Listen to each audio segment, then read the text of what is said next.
కేవలం 15 ఏళ్లకే జాతీయ జట్టులో చోటు సంపాదించి దిగ్గజ ఆటగాడు సచిన్ టెండూల్కర్ రికార్డును బద్దలు కొట్టాడు వైభవ్ సూర్యవంశీ. అద్భుతమైన ప్రతిభతో అతి పిన్న వయసులోనే అసాధారణ విజయాలు సాధిస్తున్న ఈ యువ కెరటంపై ప్రశంసలతో పాటు అతడి భవిష్యత్తుపై ఆందోళనలు కూడా వ్యక్తమవుతున్నాయి. ఈ నేపథ్యంలో భారత మాజీ క్రికెటర్ రాబిన్ ఉతప్ప ఈ యువ ఆటగాడిని కాపాడుకోవాల్సిన ఆవశ్యకతపై కీలక వ్యాఖ్యలు చేశారు. 2026 ఐపీఎల్లో టాప్ స్కోరర్ గా నిలిచిన అందరి దృష్టిని ఆకర్షించిన వైభవ్ సూర్యవంశీ ఆ తర్వాత భారత జట్టులోకి అడుగుపెట్టాడు. పురుషుల క్రికెట్లో అత్యంత పిన్న వయసులో అరంగేట్రం చేసిన భారత ఆటగాడిగా సచిన్ పేరిట ఉన్న రికార్డును సూర్యవంశీ తిరగరాశాడు. ఇటీవల జింబాబ్వే పర్యటనలో తన 4వ మ్యాచ్లోనే తొలి అంతర్జాతీయ అర్ధశతకం నమోదు చేసి తన ప్రతిభను చాటుకున్నాడు. ఈ వేగవంతమైన ఎదుగుదలపై రాబిన్ ఉతప్ప ఒక యూట్యూబ్ ఛానల్లో మాట్లాడుతూ వైట్ బాల్ క్రికెట్లో సచిన్ కంటే పెద్ద ప్రభావం చూపగల సామర్థ్యం అతడికి ఉంది. కానీ అతడిని ఎలా ముందుకు నడిపిస్తామన్నదే ముఖ్యం. గతంలో ఎంతో ప్రతిభావంతులైన ఆటగాళ్లు భారత క్రికెట్లోకి వచ్చారు. వినోద్ కాంబ్లీ, పృథ్వీ షా లాంటి వాళ్లను చూశాం.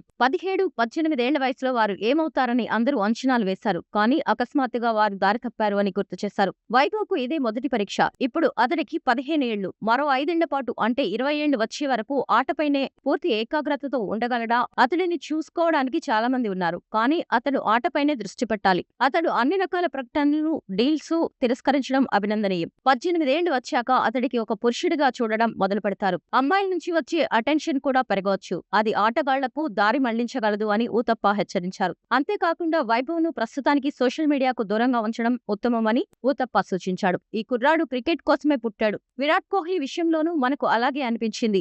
అతడికి ఆ బబుల్లోనే బతకనివ్వండి అని చెప్పుకొచ్చారు. కాగా సెప్టెంబర్ 19న ప్రారంభమయ్యే ఆసియా క్రీడల్లో వైభవ్ సూర్యవంశీ తదుపరి మ్యాచ్ ఆడనున్నారు.